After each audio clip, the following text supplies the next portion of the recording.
Hello বন্ধুরা, কেমন আছো? আশা করি ভালো আছো, সুস্থ আছো। আমি তোমাদের অফিতা, সবাইকে গুড মর্নিং। সকাল সকাল তোমাদের জন্য একটা নতুন নতুন রেসিপি নিয়ে চলে এলাম। তার জন্য এখানে চিংড়ি মাছটা নুন হলুদ দিয়ে ভালোভাবে ভেজে নিলাম। আর আজকে বানাবো বেগুন আলু চিংড়ি মাছ। তার জন্য কড়াইতে দিয়ে দিলাম সরিষার তেল, দিয়ে দিলাম 5 ফোড়ন, এখানে 10টার মতো রসুন থেতো করে এখানে দিয়ে দিয়েছি।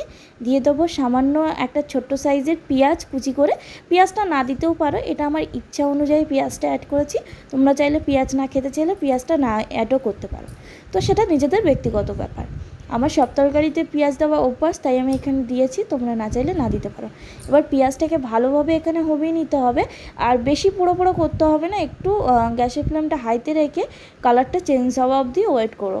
তারপরে এখানে আমি ডুমো ডুমো করে আলু কেটে রেখেছি, বেগুনগুলো এরকমভাবে কেটে নিয়েছি দেখতে পাচ্ছ। আর এখানে লঙ্কা 10টার মতো ফালি করে নিয়েছি। এবার এইগুলো কিন্তু সবগুলোকে দিয়ে দেবো কড়াইতে। তার আগে তোমাদের দেখিয়ে দিই, এখানে আমি চিংড়ি মাছ ভেজে কিন্তু আগেই বাটিতে তুলে রেখে দিয়েছি। চলো, পেঁয়াজটা এখানে আমার রেডি হয়ে গেছে, এবার দিয়ে দেবো সবজিটা। তার আগে একটু নাড়াচাড়া করে দিই পেঁয়াজ রসুনটা, যাতে আরেকটু হয়েছে কিনা চেক করে নেওয়ার জন্য। তো দেখো, খুব সুন্দর করে পেঁয়াজ রসুনটা আমার ভাজা হয়ে গেছে। তো এবার দিয়ে দিলাম বেগুন আলুটাকে, দিয়ে একটু নাড়াচাড়া দিয়ে একটু সবগুলোর সাথে মিক্স করে নিতে হবে। তো দেখতে পাচ্ছ আমি আলতো হাতে করার চেষ্টা করছি। আর এই রেসিপিটা তোমরা একবার অবশ্যই বানিয়ে দেখো, তোমাদের খুবই ভালো লাগবে। তো এবার দিয়ে দেবো স্বাদ অনুযায়ী লবণ, কারণ কেউ বাড়িতে লবণের পরিমাণটা একটু বেশি খায়, কেউ কম খায়, তাই আমি বললাম স্বাদ অনুযায়ী লবণ দেবে। দিয়ে দিলাম 2 চামচ পরিমাণে হলুদ গুঁড়ো, দিয়ে এবার সবগুলোকে ভালোভাবে আমি এখানে মিক্স করে নিয়ে কষিয়ে নেব। আর এটা আমি ঢাকা দিয়ে দিয়ে করব, যাতে আলুগুলো 50% সিদ্ধ হয়ে যায় আর 50% ঝোলে সিদ্ধ হয়ে যাবে। আর বেগুনগুলোও খুব সুন্দরভাবে সিদ্ধ হয়ে ভাজাভাজি হয়ে যাবে। তো এবার দেখো, আমি একটু ভালোভাবে নাড়াচাড়া দেওয়ার পরে দেখো কত সুন্দরভাবে নুন হলুদটাকে ভালোভাবে এখানে মিক্স হয়ে গেছে বেগুন আলুর সাথে। তো দেখতেই পেলে।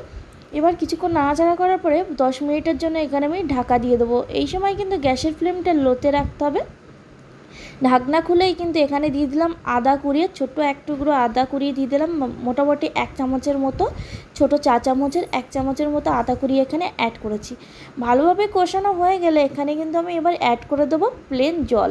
তোমরা চাইলে এখানে গরম জলটা ইউজ করতে পারো, সেক্ষেত্রে টেস্টের পরিমাণটা আরেকটু ভালো হবে, কিন্তু আমার সেই মুহূর্তে সম্ভব ছিল না বলে আমি নর্মাল জলই ইউজ করেছি। তো এবার সবগুলোকে একসাথে ভালোভাবে মিক্স করে নিলাম, এখানে দেখতেই পাচ্ছ খুব সুন্দর করে একে অপরের সাথে দেখো মিশিয়ে নিলাম। নিয়ে এবার আবারও কিছুক্ষণ ঢেকে আমি রান্না করে নেবো। ঢাকনা খুলেই দেখো আমি এখানে দেওয়ার আগে, ঢাকনা দিয়ে দেওয়ার আগে এখানে কিন্তু আমি চিংড়ি মাছটা অ্যাড করে দিলাম। আরেকটা জিনিস তোমাদের সাথে তো বলতেই ভুলে গেছি, চিংড়ি মাছ ভাজার পরে যে কড়ার গায়ে চিংড়ি মাছের একটা টেস্টের ফ্লেভারটা লেগে থাকে, সেটা কিন্তু আমি ধুয়ে আলাদা একটা বাটিতে রেখে দিয়েছিলাম, সেটা এখানে অ্যাড করলাম। এটা দিলে কিন্তু টেস্টের পরিমাণটা আরও বেড়ে যায়। 10 মিনিটের জন্য, আরও 10 মিনিটের জন্য ঢাকনা খুলে দিলাম। 10 মিনিটের জন্য ঢাকনা দিয়ে আবার ঢাকনাটা খুলে নিয়েছি 10 মিনিট পরে।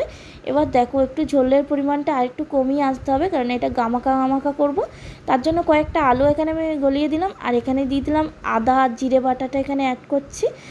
তোমরা চাইলে এখানে কিন্তু জিরেটা কিন্তু পাউডার ইউজ করতে পারো, যেহেতু আমার আদা জিরেটা একসাথে বাটা ছিল তাই আমি ওইভাবে অ্যাড করেছি। দিয়ে দিলাম লঙ্কার গুঁড়ো, আর দিয়ে দিচ্ছি 1 চামচ পরিমাণে গরম মশলা বাটা। তো তোমরা চাইলে কিন্তু গরম মশলা গুঁড়োটাও ইউজ করতে পারো, আমার কাছে যেটা ছিল আমি সেটাই অ্যাড করেছি। এবার ভালোভাবে মিক্স করে নেওয়ার পরে 5 মিনিট ফুটিয়ে নিলেই রেডি আমার বেগুন আলুর ঝোলের রেসিপি। তো কেমন লাগলো রেসিপিটা জানাতে কিন্তু ভুলবে না। আজকে ভিডিওটা এফডি, টাটা, বাই বাই, ভালো থেকে সুস্থ থেকো, নিজেদের খেয়াল রেখো, গুড বাই। পরে ভিডিওতে আবারও তোমাদের সাথে দেখা হচ্ছে, আবার নতুনভাবে তোমাদের সাথে দেখা হচ্ছে। ভালো থেকো, সুস্থ থেকো, নিজেদের খেয়াল রেখো।